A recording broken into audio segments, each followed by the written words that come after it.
नमस्कार। Birsa news 24x7 में आपको स्वागत है। इराक का पूर्व राष्ट्रपति सद्दाम हुसैन की बड़ी बेटी रगत हुसैन जब स्कूल में पढ़ती थी तो उनकी शादी हो गई। तब उनकी उम्र महज 15 साल थी। शादी के वक्त इराक और ईरान में जंग चल रही थी।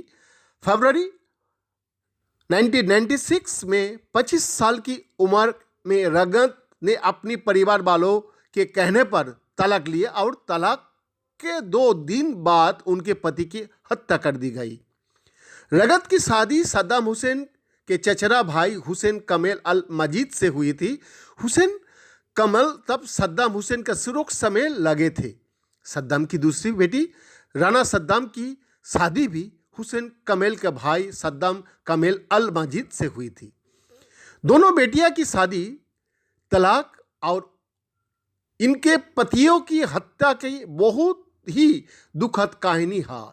2018 में रगत सद्दाम हुसैन का नाम तत्कालीन इराकी सरकार ने मोस्ट वांटेड के लिस्ट में डाल दिया था। रगत सद्दाम हुसैन ने अल अरबिया को दिए इंटरव्यू में अपने निजी जीवन की कई अहम बात कही है।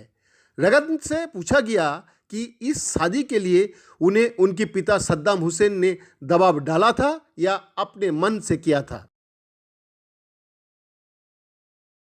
जवाब में रगत ने कहा, मेरे पिता ने अपने 5 में से किसी भी बच्चे पर शादी का दबाव नहीं डाला। उनके बेटियों के सामने किसी ने शादी के लिए प्रस्ताव भी रखा तो उन्होंने हम लोगों से पूछा कि क्या करना है। उन्होंने पूरी आज़ादी दी थी। मैं तब किशोरी थी। गर्मी का दोपहर का वक्त था। मेरे पिता ने दरवाजा में खटखटाया और रूम में आए। मैं झपकी ले रही थी और उन्होंने बहुत प्यार से जगाया। वो मेरे बगल में बिस्तर पर बैठ गए। उन्होंने हालचाल पूछा। फिर उन्होंने पूछा कि तुम्हारा एक प्रेमी है। उन्होंने उसका नाम भी बताया।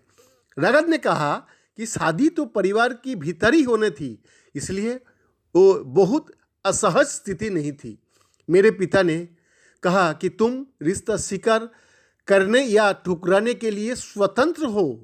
जब वो ये सब कह रहे थे तो मैं लज रही थी। तब उन्होंने कहा कि बेटी, तुम अपना फैसला अपनी माँ को बता देना।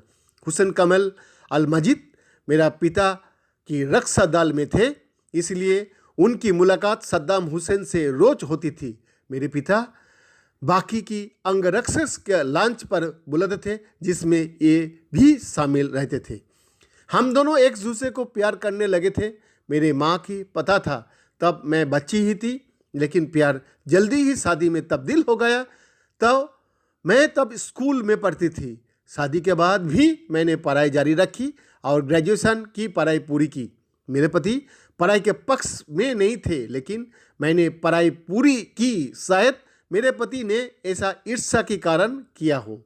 इराक में तब सुरक्षा को लेकर कोई दिक्कत नहीं थी, इसलिए स्कूल नहीं जाने देने के जिद करने के पीछे यह कोई कारण नहीं हो सकता। हालांकि मेरे पति मुझे प्यार और आदर दोनों देते थे और मेरे माता पिता का भी आदर करते थे।